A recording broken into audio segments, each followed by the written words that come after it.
Have you ever wondered why the witches were the first ones to get banned during the onset of slavery and colonization? And if you are a woman, I'm sure you've also wondered why patriarchy hates women so much, why most religions treat women with disrespect, and why all politics exclude women from leadership. Well, there's a reason for all of that. By now, I'm sure we all know that the Bible is made up of different ancient mythologies, which are basically droplets of truth that were combined together to make one big ocean of lies. In the Bible, we are told that God created two people, and I want you to not give these two people gender yet. One was created first, and the reason was because they were God's co-creator, meaning they would help God create. Then the second one was created to be a companion and to toil the lands in order to provide, so God's co-creators would have an easy time co-creating. The one who was to toil the lands was given muscles for the physical lands, and the one who was to help God co-create was given muscles for the spiritual realm. One was made to be very strong on land, while the other one was made to be very strong in the spiritual realm.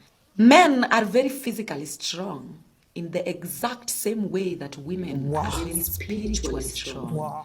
The way a woman would never fight a man, it would seem unfair in the physical reality, is the exact same way a man would never go against a woman in the spiritual reality. So the reason why witches, which were just normal women, were banned was because in order for you to invade a premises, you must first seize and completely disarm the watchmen and the surveillance unit. Because in order to enslave the world, one must first enslave women and set the system in a way that keeps them enslaved for centuries. All systems of oppression are connected. Oh. I'm not even sure where to start with that. That was different. That's a lot. Oof. I think I'd have questions for her based on where does she, like, what would be her source of this? That women were given spiritual power above men in the spiritual realm. I feel like 2 seconds ago I was a different person, but so all I've learned from church is I know is in most relationships or most relationships, it is the one man who leads spiritually. Okay, that 2 seconds ago I was a different person, and it's just a man who leads spiritually. And is kind of the leader and the connector between God's ideology and thinking between God and the wife, right? Mm-hmm. So that's a whole that whole idea that we are here to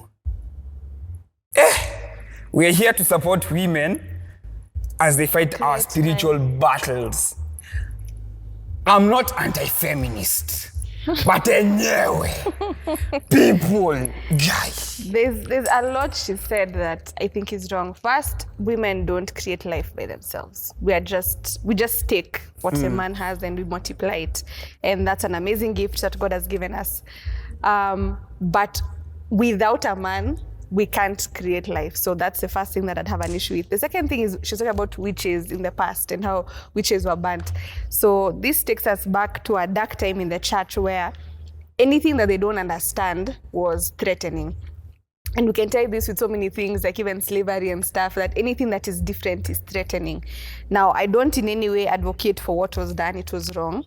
But that doesn't mean that the threat was witches. It was an attack on women. It wasn't an attack on women. These women had been thought to be engaging in spiritual things that are not considered the norm within the church.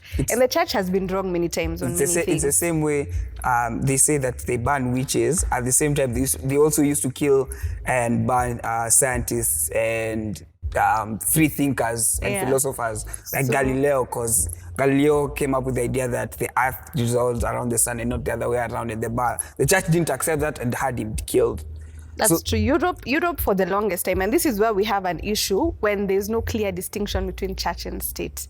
Somewhere between church becoming institutionalized in the 4th century and all the atrocities that were committed in between until maybe the 18th century, there was something that was lost there because it stopped being about the gospel that needed to be spread, that all humanity is broken and all of us are equal and all of us are in need of a savior, to this has become a tool to manipulate and rule people. And so if you look at the wars that were fought in Europe, it was territorial. This is how European churches are divided into countries. You know, Church of England, Church of Scotland, Church of England, where the Queen is the head of the church. No offense, I'm not sure about her spirituality or her Christianness. Aye. But there was... Don't attack the Queen. Things... Don't attack the Queen. Anyway, may she live. If a British embassy is watching this, this is not She her. has lived, guys. You've been in power for 70 years. Like, That's anyway, God giving her life. but because she's the head of the church Yes. now. Anyway, so there are so many things that come into play, but that doesn't mean that Christianity in itself is a problem. And I like what St. Augustine says, that don't judge a philosophy based on its abuse. Everything she has said is a misunderstanding of Christianity and church history. And so she's decided this is a form of spirituality I will take up because there's 1, 2, 3, 4 I have a problem with. And that again is a problem because there's nothing else that you can base it on. There's no other facts. There's no other sources that we can use other than you have said. And even for the church, there are many times when it can't just be what I have said. It has to be, is it historically accurate? Are there other people who've experienced the same things? I can't just come up with a theory and decide this is truth just because I have a TikTok channel and followers. That's how most philosophy started. Most people just started saying truth and, became truth. Yeah. Who knows? She's not. This one is just feminist. But it's not that I hate feminists, but y'all have some very questionable stance. But When you say y'all, are you including me in the feminists? Are you a woman? Yes. Thank you. I am a woman, but I'm not a feminist. I have a lot of issues with their ideologies. So, like patriarchy is a thing. Patriarchy is not a thing. I believe that men and women have distinct roles, and I'm never going to be a man no matter how much I try. I don't even want to compete with men. There are things I'm able to do way better than men. There are things that men do way better than me, and I'm good with that. I feel like the way God created us is we're supposed to be complementing each other, not trying to fight about who is superior. So I'm not a feminist because of... Mliambiwa kazi ya wanaume wache wanaume.